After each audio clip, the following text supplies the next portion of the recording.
这里唱的 US and China preparing to fight total war. The United States and Taiwan have always maintained a complicated relationship. Taiwan's official name is the Republic of China, or ROC. The government that was initially established all the way back in 1912 across mainland China following the collapse of the imperial Qing dynasty. The ROC was subsequently one of America's top allies during the Second World War, fighting against the Japanese in the Asia-Pacific theater. But this after World War II, they established ROC.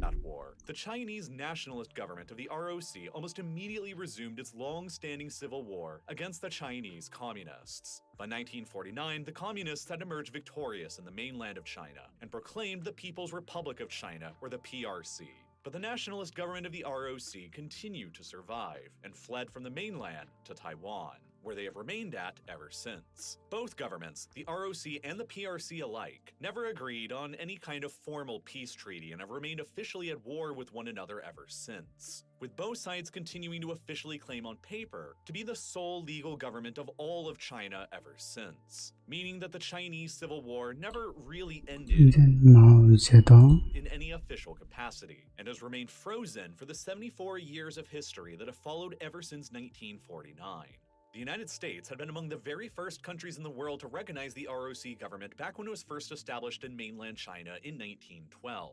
And after their retreat to Taiwan in 1949, the United States continued recognizing the ROC as the sole legitimate government of all of China for decades. And in order to deter the larger communist PRC on the mainland from ever launching an invasion of Taiwan to defeat the ROC once and for all, the US provided economic and military aid to the ROC government, and the ROC welcomed thousands of US troops to bases themselves on the island, which peaked in the year 1958 when nearly 20,000 US troops were stationed on the island. And it wasn't just American troops on Taiwan either. The US Air Force activated an entire air division that they headquartered in Taiwan, while the US even deployed some of their own nuclear weapons to the island as well. And in 1955, the US even signed a mutual defense pact with the ROC, promising to intervene militarily on their behalf if the PRC ever launched a cross-strait invasion, which all firmly deterred the PRC from ever considering such an invasion for decades. In fact, the ROC themselves in Taiwan, still determined to reclaim the Chinese mainland, real footages, I guess, throughout the entire Cold War, offered the US to invade the Chinese mainland on multiple occasions throughout the 1950s and 60s. The closest it ever came was in the early 1960s, when in the midst of the Great Chinese Famine that killed tens of millions in the mainland in the PRC's first nuclear weapons test in 1964, the nationalist ROC government believed there was enough instability within the mainland to launch a cross-strait invasion of their own and hoped that millions of disillusioned Chinese mainlanders would end up taking their side. The ROC mobilized hundreds of thousands of troops for this operation and requested direct US support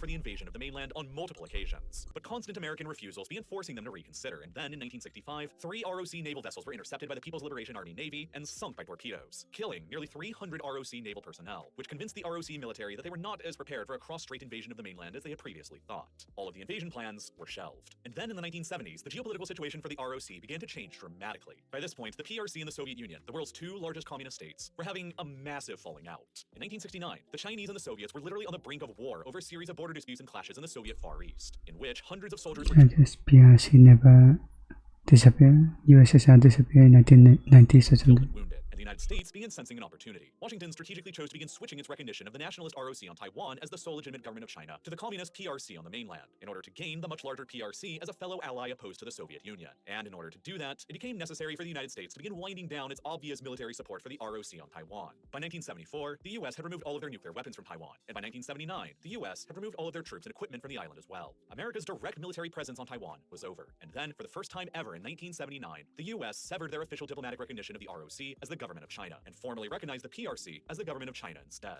This also meant that by 1980, the US had revoked its mutual defense treaty with the ROC as well, and Washington also stopped giving any economic and military aid to their government. But unofficial connections between the ROC and the US remained. Deprived of free military aid, the ROC switched to directly buying US weapons and arms instead, and the US government was more than happy to continue selling to them. From 1955 to 1980, the official US position on a PRC invasion of Taiwan was very clear. The US would intervene militarily to stop it. But after 1980, the official US position shifted to a policy of deliberate strategic ambiguity. The US would never publicly commit to defending Taiwan from an invasion, but would also never publicly commit to not defending Taiwan from an invasion either. There has never been a now it does, because of the ships. Formal defense treaty between the ROC and the US U.S. ever since the revocation of the original one in 1980. And for decades throughout the 1980s, 90s, and 2000s, this American policy of strategic ambiguity was still enough to deter the PRC from ever considering launching an invasion, as the mere possibility of America's vastly superior military still intervening was enough to make the relatively weaker People's Liberation Army reconsider. Between 1995 and 1996, the PRC fired missiles into all of these zones to the north of Taiwan and carried out military exercises in all of these zones of the Taiwan Strait. And the U.S. military responded by sending 2 separate aircraft carrier battle groups through the Taiwan Strait in a huge show of force to the PRC and a show of support to the ROC. And the PRC chose to back down. But as China's economy began dramatically expanding in scale since the 2000s, so too has China's military and long-dormant geopolitical ambitions. In 1996, during that so-called Third Taiwan Strait crisis, the PRC's annual military spending was only a paltry $14.3 billion, compared to the U.S. military's annual budget of the time at around $288 billion, 20 times the size of the PRC's military budget at the time. But fast forward from then to now, only 27 years later, and the PRC's military budget has exploded by more than 20 times over to more than $293 billion per year now, which is currently equivalent to about a third of America's military spending, as opposed to only about a 20th back in 1996. With the collapse of the Soviet Union in 1991 and the final resolution of the Sino-Russian land border dispute by treaty in 2003, the PRC's entire northern flank became secure, and a period of relatively friendly relations with Russia has emerged ever since. That freed up the PRC to largely focus on its long-running unresolved maritime disputes with its neighbors instead. Their claims to the Senkaku or Diaoyu Islands that are currently administered by Japan. Their unilateral claims to the entire South China Sea through their so-called this island directly clashes with the UN-recognized EEZs of Vietnam, the Philippines, Malaysia, and Brunei. And most pressingly of all, their decades-long demand for the ROC on Taiwan to finally surrender and submit to there's like a 9 dash line or something by hand drawn or something.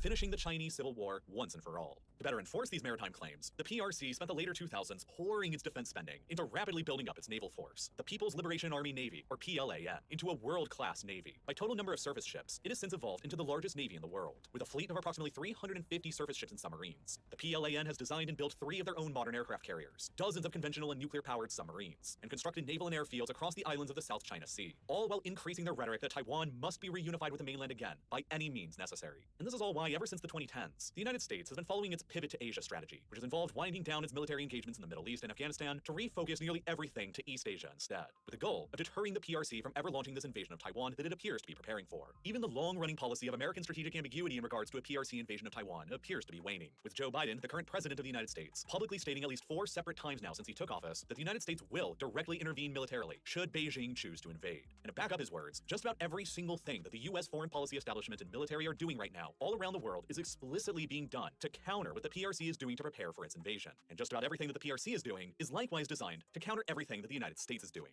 The new Cold War is here, and both Beijing and Washington are preparing themselves to fight a cataclysmic war over the final fate of Taiwan and the future of China that could end up happening before the end of this decade. It is a war that neither Beijing nor Washington truly want, but it is a war that they are both preparing to fight nonetheless. And this is how they are both preparing to do so.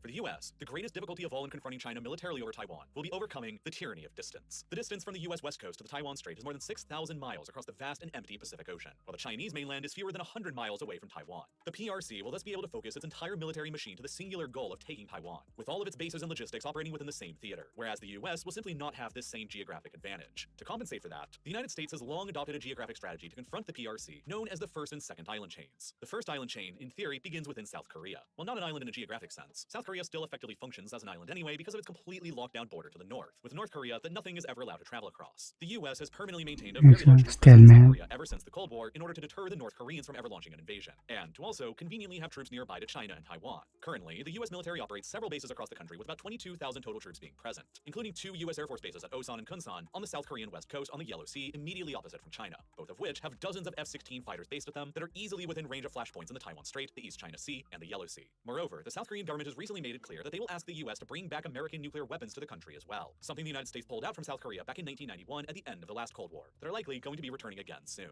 Extending from South Korea, the next component of America's first island chain then runs through Japan, where the US has maintained a very significant military presence ever since the end of World War II. Today, in 2023, at any given time, there are around 50,000 US troops deployed to Japan across dozens of different bases all across the country, which now represents America's biggest overseas deployment of troops anywhere in the world. The single largest concentration of US forces in Japan today, however, is not anywhere within the Japanese main islands, but on the relatively small Japanese island of Okinawa, which is one of the most heavily militarized islands anywhere in the world. Following World War II, the US directly governed Okinawa and all the other small islands in the Ryukyu island chain until they were returned to Japan in 1972, and Okinawa in particular was built up as, essentially, a massive unsinkable American aircraft carrier in the Pacific fewer than 400 miles away to Taiwan. Still today, approximately 25% of all the land in Okinawa is covered by U.S. military bases, and there's around 26,000 U.S. troops who are deployed to the island, more than all of the U.S. troops in South Korea, and a bit more than half of all the U.S. troops deployed to Japan. Okinawa is also the site of the U.S. Air Force's largest and most active base in all of East Asia, Kadena Air Base, which is also home to the U.S. Air Force's 18th Wing, the largest active combat wing in the entire Air Force, home to bombers, That is basically where they store all the weapons and planes and all. reconnaissance craft, and fighters, including brand new cutting-edge F-35s that are steadily being moved into the base to replace the older F-15s. As Kadena is only about 500 miles away from the Taiwan Strait, the base's fighters and bombers are easily within range of launching sorties out to intercept advancing Chinese ships and planes during an invasion scenario. And together with the U.S. Air Force's other bases in South Korea, they can easily cooperate together to battle for air superiority over the narrow Korea USA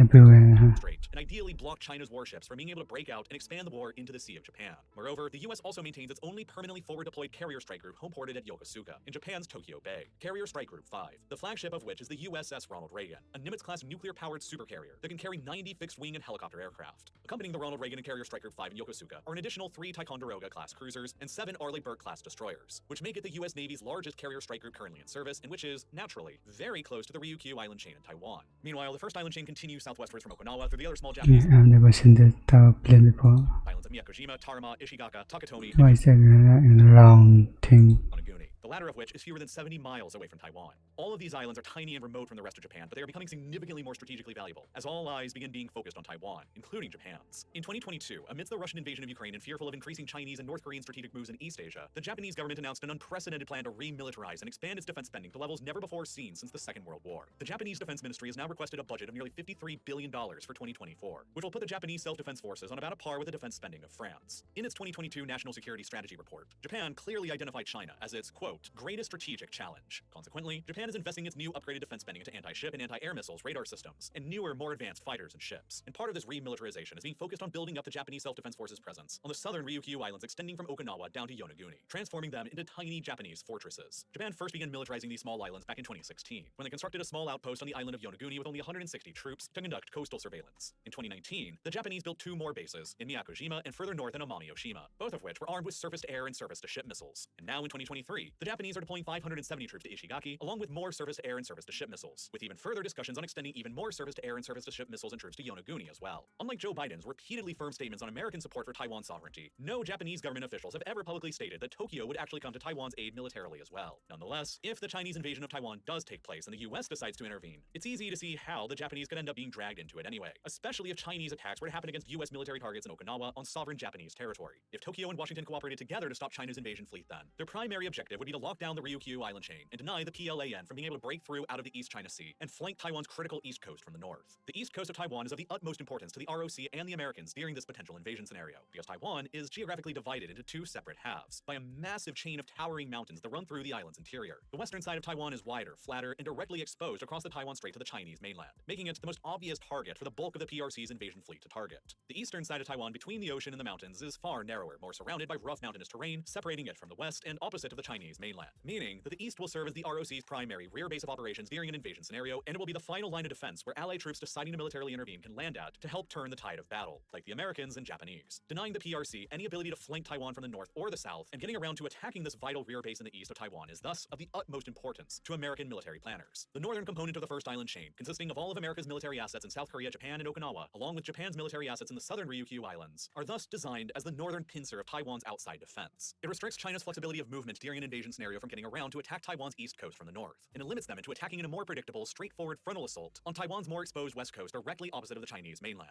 But in theory, that still leaves the possibility of the PLAN moving to the south instead and flanking Taiwan's critical eastern shore anyway through the wider Bashi Channel that separates Taiwan from the northern Philippine island of Luzon. But of course, the US is preparing extensively for this situation as well, with the next component of its first island chain strategy, the southern pincer coming up from the Philippines. The US and the Philippines There's more US in the south. have a long and complicated history. The US directly seized the Philippines from Spain back in 1898 and transformed them into a colony that lasted for decades until after the end of World War II in 1946. But even after the Philippines were given independence, the US continued maintaining a huge military presence across the country for decades afterward throughout the Cold War, just like they did in Japan and also in Taiwan itself for a while. America's most significant military bases in the country that remained were an Air Force base at Clark Air Base and a naval base at Subic Bay, which were literally the largest overseas US military facilities for a lot of the Cold War, owing to their strategic location nearby to both Vietnam and to the Taiwan Strait. Dozens of US ships and submarines were present in Subic Bay for decades, but then in 1991, 2 separate events happened. The Soviet Union began disintegrating, And with it, the Cold War was wrapping up, and in the same year, Mount Pinatubo, only 20 miles away from Subic Bay and only 9 miles away from Clark Air Base, exploded in the second largest volcanic eruption of the entire 20th century, with a force that was 8 times greater than the Mount St. Helens eruption.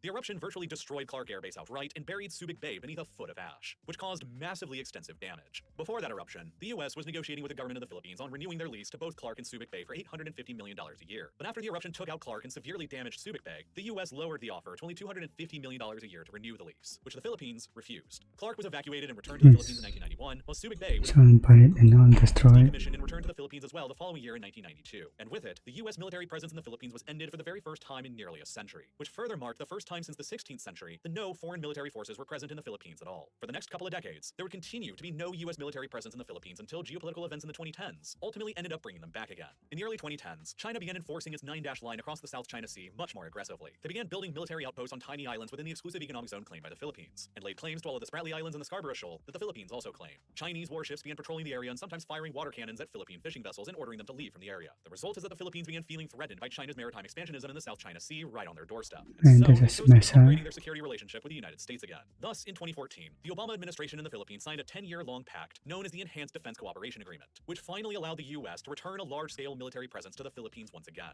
5 Philippine military bases in the country were opened up to joint control with the U.S. military, and American troops began being stationed at them in 2016. After 24 years of absence, U.S. military bases were back in the Philippines again, and more would follow shortly. In 2023, the Philippines and the U.S. announced the creation of 4 additional joint Philippine-U.S. military bases in the country under the original terms of the Enhanced Defense Cooperation Agreement, which will bring the total number of American military bases in the Philippines to at least up to 9. I say at least because there are even further discussions happening right now between the Philippines and the U.S. to reactivate the old Cold War-era U.S. naval base at Subic Bay again. While not officially happening yet as of the production of this video, the Philippine Navy reoccupied a portion of the base near the end of 2022, while the remainder of the port was acquired by a U.S. private equity firm. If the U.S. Navy returns to Subic Bay again, it would function as an ideal deepwater harbor for some of America's advanced nuclear submarine fleet to station themselves at only a few hundred miles away from the Bashi Channel separating Taiwan from the northern Philippine island of Luzon. But even if the U.S. Navy doesn't do that, just look at the map of the 9 joint U.S.-Philippine military bases that have already been officially agreed upon just since 2014. 2 out of the 5 previously agreed upon bases from 2014 were on the northern island of Luzon, while 3 out of the 4 recently announced bases in 2023 are also concentrated on this same northern island. Regardless if U.S. naval forces also return to Subic Bay or not, this will already place a very high concentration of American troops within Luzon, very close by to Taiwan's southern flank.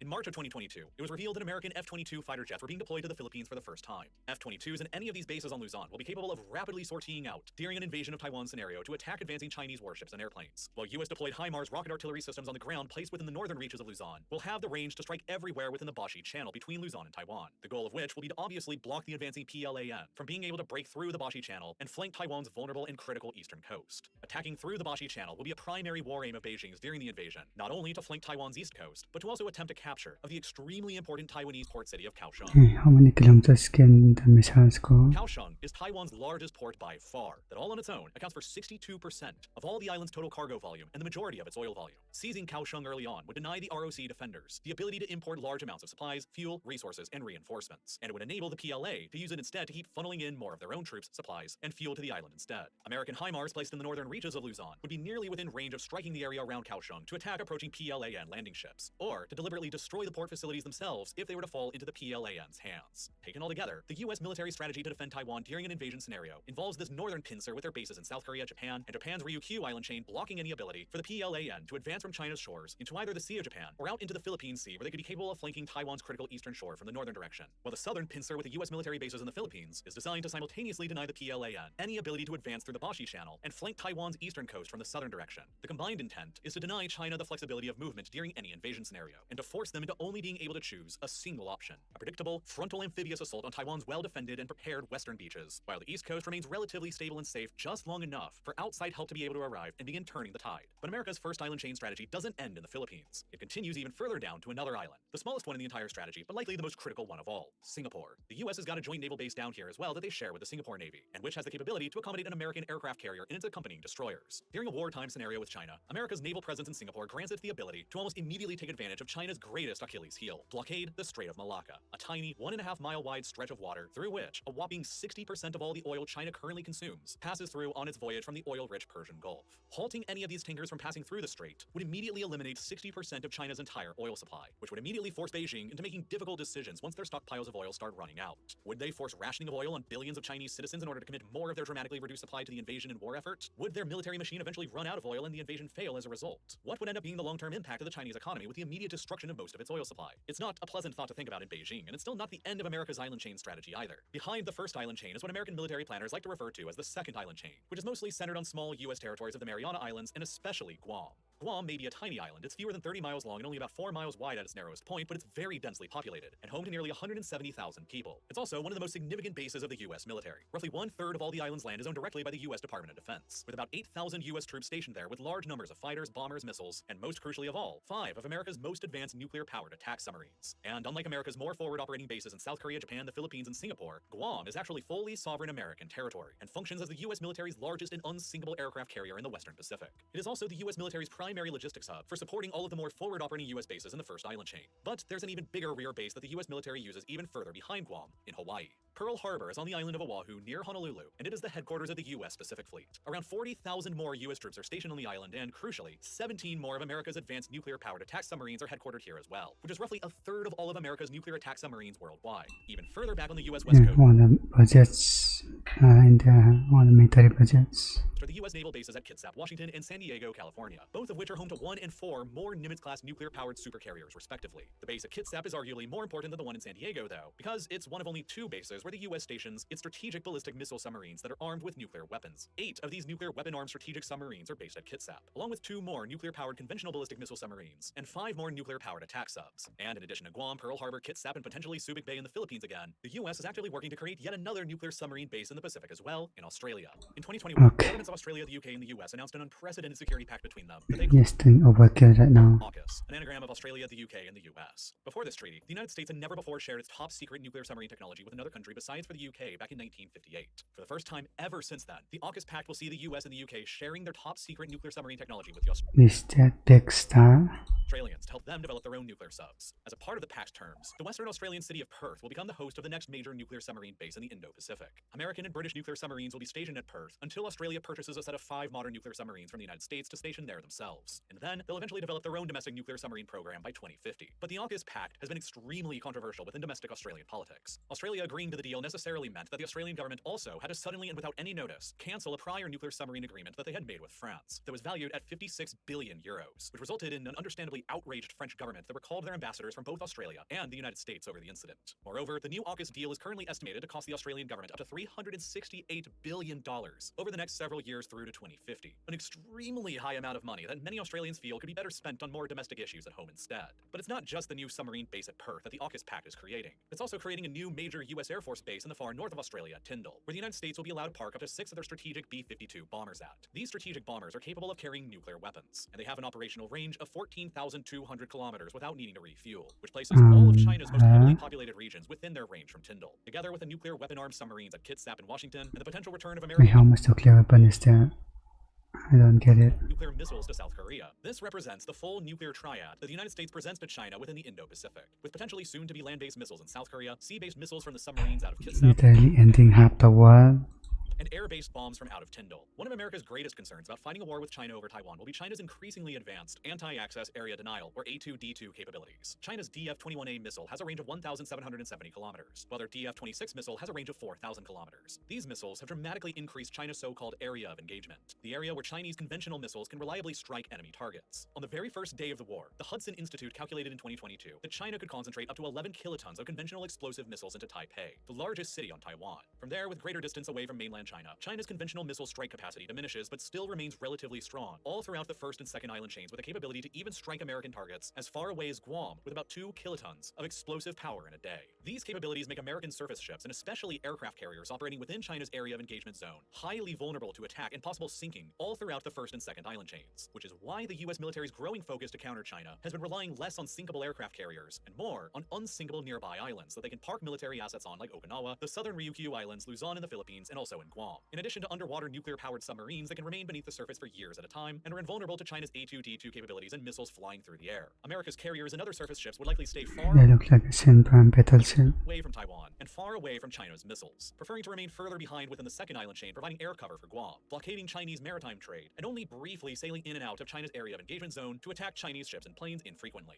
If China decided to launch an invasion of Taiwan and the United States did decide to respond militarily, U.S. Marines, armed with anti-ship and anti-air weapons, would likely quickly move to position themselves across all of Japan's southern Ryukyu Islands and all of the Philippines' smaller northern islands within the Bashi Channel, extending all the way up to Little Yami Island, which is fewer than 90 miles away from Taiwan. Their objectives would be to hold their islands at all costs and destroy any Chinese warships and warplanes trying to pass through them to flank Taiwan in the east, buying the ROC defenders on the island enough time until U.S. and probably Japanese reinforcements can arrive on Taiwan's eastern shore. U.S. planes taking off from bases in South Korea, Japan, and the Philippines would immediately try and achieve air superiority all around Taiwan. America's naval assets in Singapore would likely move to sever China's critical oil import route, while America's many nuclear attack submarines in the area would stealthily depart from their bases in Kitsap, Hawaii, Guam, Perth, and potentially from Subic Bay to accomplish multiple objectives. They would seek to plug up all of the narrow maritime choke points found across the Indonesian archipelago in order to deny China the ability to reroute any of their oil imports from Malacca, while more would patrol like sharks around the other maritime choke points around the Philippines and within the Bashi Channel between Luzon and Taiwan, and in between all of Japan's Ryukyu Islands We and just block out all unnecessary gases. Korea Strait. All would be given kill orders to immediately attack and sink any PLAN warships trying to break into the Sea of Japan, the Philippine Sea, or anywhere into the wider Indo-Pacific, in order to contain the war to strictly being around China's own immediate shoreline.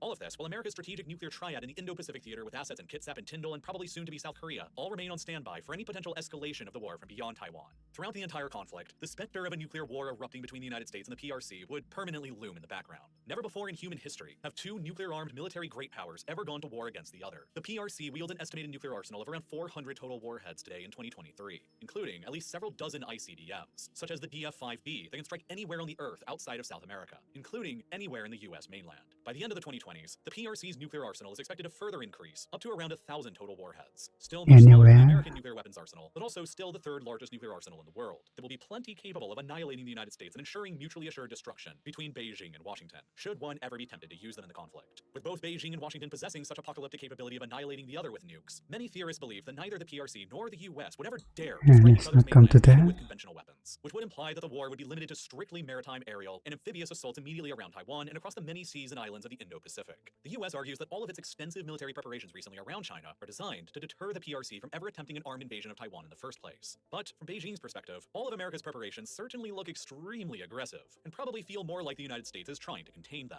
I mean, just look at the map flipped around from their perspective. Their entire coastline is surrounded by U.S. military bases now, which, during the war, will not only severely restrict their Navy's ability to sail out anywhere into the greater Pacific, China have been spying for years on Americans. But will also severely restrict their ability to import critical things they need from abroad, like oil, gas, microchips, and even food. China could be fairly easily placed under a total maritime blockade by all of the U.S. and allied forces in the first and second island chains. And so there are some who fear that rather than deterring the PRC from launching an invasion of Taiwan, all of America's extensive military posturing in the area is encouraging the PRC to launch its invasion sooner rather than later instead. If you were in charge of China, wouldn't it make some sense, if you were determined to take Taiwan no matter what, to at least consider launching your invasion of Taiwan before the United States and allied forces around you grow even stronger, before the AUKUS Security Pact fully comes to fruition, with U.S. nuclear submarines present in Perth and U.S. strategic bombers present in Tyndall, before the newly announced Why would I want to attack and lose all the civilians' lives? military bases in the Philippines are established, and before the U.S. Navy can potentially return again to Subic Bay, China population is already declining. before Japan can fully militarize its southern Ryukyu Islands, and before American nuclear weapons return to South Korea, and before Taiwan purchases more capable arms from the Americans. The more and more that the U.S. prepares for this war with China that it is trying so desperately to avoid,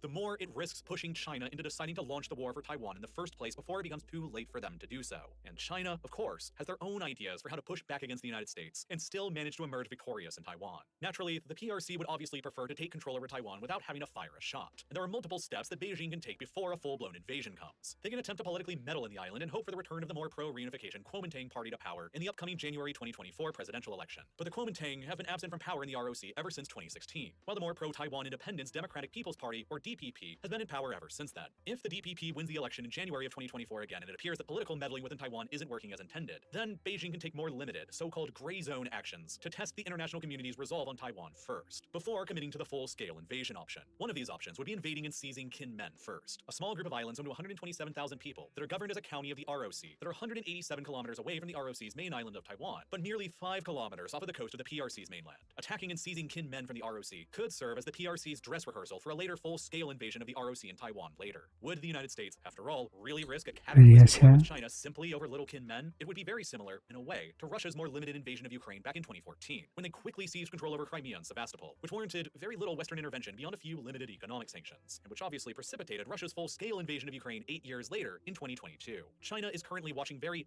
very closely with how the West continues to react to the evolving Russian invasion of Ukraine. If the West's resolve eventually ever falters over Ukraine and they stop sending aid and then Ukraine subsequently collapses, it sends a clear message to Beijing on how long they might have to wait for the West to similarly capitulate over Taiwan, and thus seizing Kinmen could serve as the PRC's version of Russia's early seizure of Crimea. And then, beyond that, there is the option to initiate a limited or a partial blockade of Taiwan. The PRC could declare either around Taiwan and aim it at the island's greatest Achilles heel, its critical overdependence on energy imports. You see, Taiwan imports the overwhelming majority of its energy resources from abroad, to the tune of 97% of the energy that they consume, including virtually all of their oil, liquefied natural gas or LNG, and coal. A lot of these imports come from other countries who are relatively friendly to the ROC like Australia, who in 2021 provided 55% of Taiwan's coal imports and 32% of its LNG imports, along with the United States, who provided a further 9% of Taiwan's LNG imports and plans to expand those imports even further. But many more of Taiwan's foreign energy providers are not as solidly friendly and committed to Taiwan's sovereignty as Australia or the United States, and are substantially more vulnerable to coercion coming from Beijing. There is Russia, who in 2021 provided roughly 15% of Taiwan's coal imports and 10% of its LNG imports. Russia has previously shown a clear willingness to weaponize its energy resources against Europe during the war in Ukraine, while Russia is increasingly growing more and more dependent upon China at the same time. After the collapse of Russia's energy market in Europe, China has emerged as the largest new market for Russia to sell their vast energy resources to, and consequently, Russia sells vastly more energy resources to China than they do to Taiwan. If Beijing delivered Moscow an ultimatum in choosing between them, it is clear that the Russians would end up choosing China and halt their deliveries to Taiwan. And the Chinese might not stop there. Qatar provides about 25% of Taiwan's LNG imports, while Indonesia provides about 24% of Taiwan's coal imports and a further 6% of its LNG imports. Qatar sells significantly more of its LNG to China than it does to Taiwan. Indonesia has received billions of dollars worth of investments through China's Belt and Road Initiative,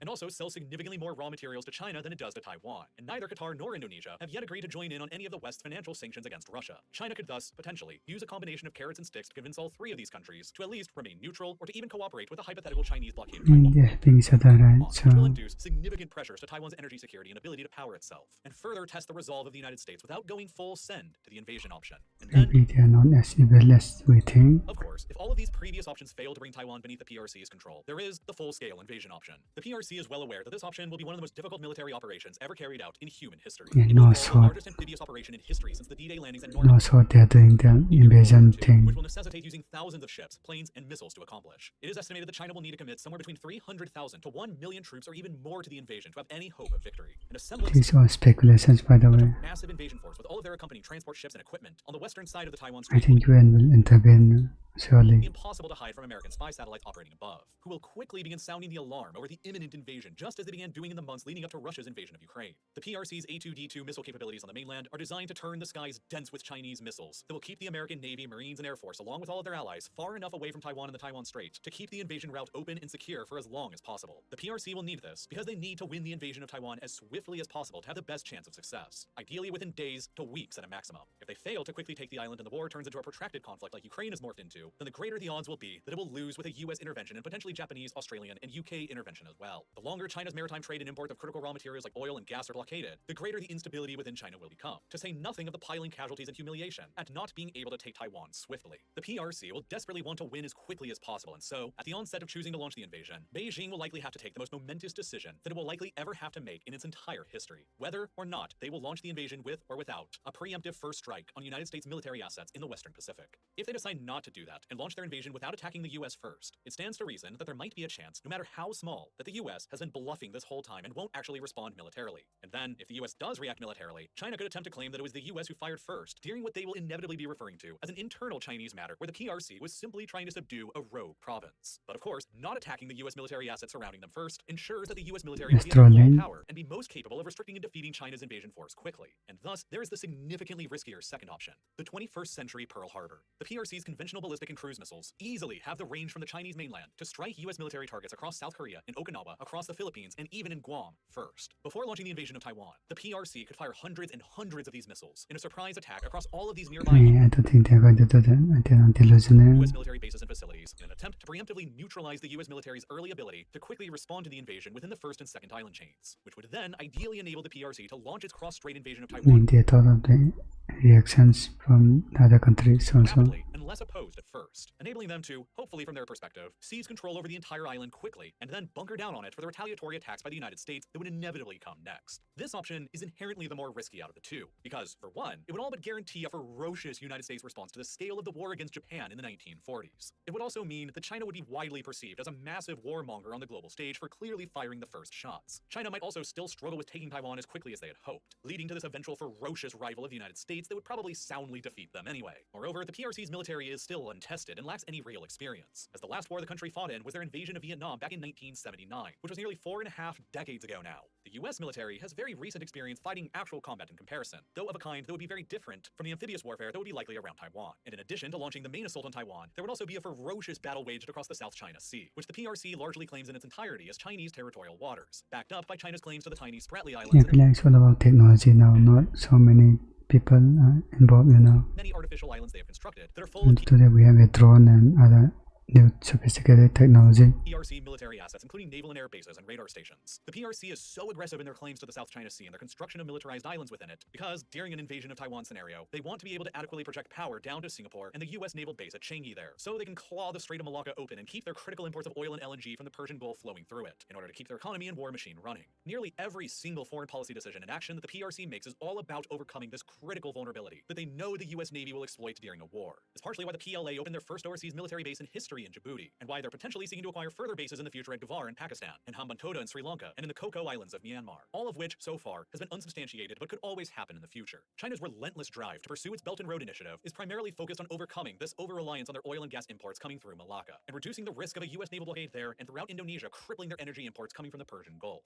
China's support for Russia and the transformation of the Russian state into a sort of Chinese vassal state ever since the invasion of Ukraine has been designed to get Russian oil and gas to China through overland pipelines in the northern sea route for LNG to reduce Beijing's over-dependence on Malacca. China has relentlessly pursued investments into other oil and gas-rich countries nearby, like Kazakhstan and Turkmenistan as well, in order to construct further Is it overland enough pipelines for to bring oil and China? gas into China in a safer and more reliable way that the US and allies can't as easily intercept as the maritime imports coming in through Malacca. And it's why China has also relentlessly pursued investments into and supported the regimes of strategically located countries around it that can transport Persian Gulf oil and gas into China before those imports ever even reach Malacca. Countries such as Pakistan, in which China has invested tens of billions of dollars to create the so-called China-Pakistan Economic Corridor, a vast network of highways and railroads being built to connect the Pakistani deepwater port of Gwadar with China's western Xinjiang province, through which the Chinese will eventually be able to import large amounts of oil through from the Persian Gulf without having to rely on those imports going through the vulnerable Strait of Malacca. And even more crucially than Pakistan, there is also Myanmar, where between 2013 and 2017, China invested billions of dollars to construct the crucial Sino-Myanmar crude oil and gas pipelines, a pair of twin oil and gas pipelines that begin in Myanmar's deepwater port of Kiokpu in the Bay of Bengal and run for nearly 500 miles across the country to Kunming in China's Yunnan province. Many gas things cheaper, right?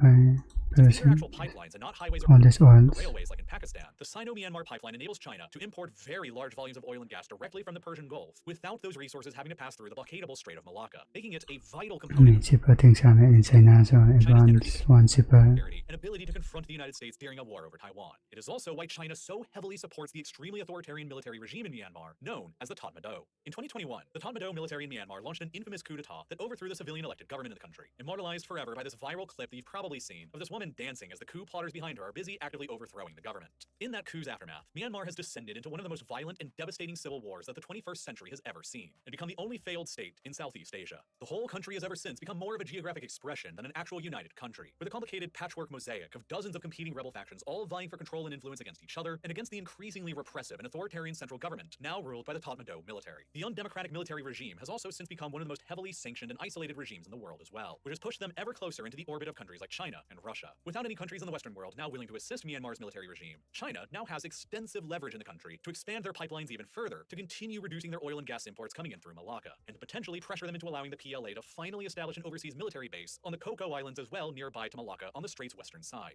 As such, Chinese and Russian military vehicles and planes have been frequently spotted in the service of the Tatmadaw military in its complicated war against the many rebel factions now pushing back against it. And Beijing needs the Tatmadaw military to win the civil war in the country, because they need to continue maintaining their ability to keep importing oil and gas through the Sino-Myanmar pipelines in order to keep reducing their over-reliance on energy imports coming through the Malacca Strait, in order to be in a better position to eventually launch their invasion of Taiwan. If the Tatmadaw falls and a new regime unfriendly to Beijing emerges from the chaotic civil war in its place, they could choose to shut the Sino-Myanmar pipelines down when under pressure coming from the United States. And thus, the eventual outcome of the ongoing civil war in Myanmar has direct implications on China's ability to eventually seize Taiwan, and America's ability to counter that invasion. But of course, the Myanmar civil war itself is a very, very complicated and dark subject. It has resulted in the deaths of tens of thousands of people in the country only since it began in 2021, and has become one of the 21st century's bloodiest conflicts. But just before it began, between 2016 and 2019, the Tatmadaw military regime, who now mostly rules the country, even further perpetrated one of the 21st century's largest-scale genocides against the Rohingya people in Myanmar's western Rakhine state, which resulted in unbelievable levels of human suffering rarely seen since the 20th century, and the largest refugee crisis seen anywhere in Asia since the Vietnam War. The complicated and massive internal conflict still raging across Myanmar is thus one of the darkest chapters of all of 21st century history so far, and it is directly related to everything that you just listened to me talk about throughout this entire video. Okay, let's start the link there. Well, that was a long video. It's an hour. I hadn't sped it up. Isang video tayo na sa